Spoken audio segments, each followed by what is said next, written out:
अब चलिए इसकी बारीकियों को समझते हैं और जियो पॉलिटिकल लेवल पर भी कैसे चीजें आगे बढ़ेंगी। आरएसएन सिंह हमारे साथ स्ट्रैटेजिक एक्सपर्ट हैं। सर, आपसे ये समझना चाहेंगे कि जिस तरीके की भौगोलिक स्थिति है या जिस पोजीशन में गाजा पट्टी है, वहां पे अगर इन्वेड और आगे बढ़ते चले जाते हैं, सेग्रीगेट कैसे करेंगे? सिविलियन कौन है, मिलिटेंट कौन है? इस तरीके की कोई स्ट्रैटेजी होती है जब वॉर होती है दो कंट्रीज के बीच? नहीं, ऐसा हो ही नहीं सकता है, क्योंकि आप देखिए कि इसकी अवधि क्या होगी, इस युद्ध की कितने दिन चलेगा, ये कह पाना बहुत मुश्किल है, क्योंकि ना तो इसमें कोई पीओडब्ल्यू होगा ना कोई सरेंडर होगा। तो आपका एम क्या है, उद्देश्य क्या है और एम प्लस क्या है?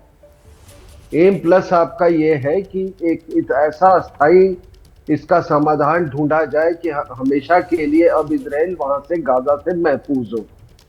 तो अब उसके लिए क्या कार्रवाई करनी होगी?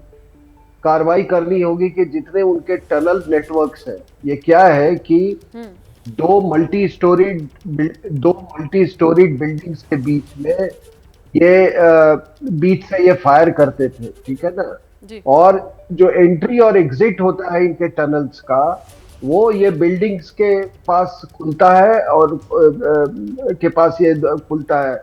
तो ये जब दो बीच से फायर करके फिर ये टनल में घुस जाते थे।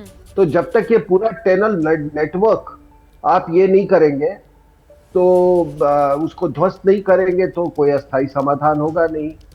तीसरी बात ये ना, वर्ड इनोसेंट कहना बंद कर दीजिए।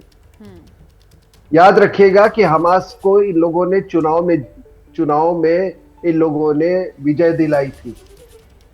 तो जब तक आपकी वैसी मानसिकता नहीं होगी वहां के मेजॉरिटी पॉपुलेशन की, तब तक ऐसे वो चुनाव में जीत के नहीं आते। So please don't use this term innocent, ठीक है ना?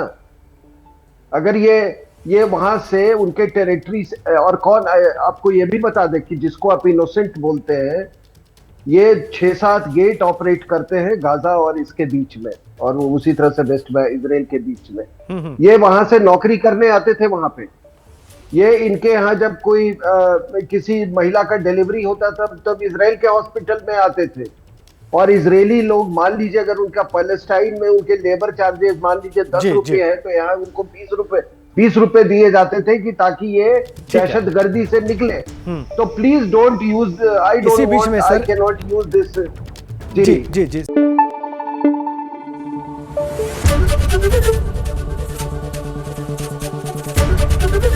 एबीपी न्यूज आपको रखे आगे।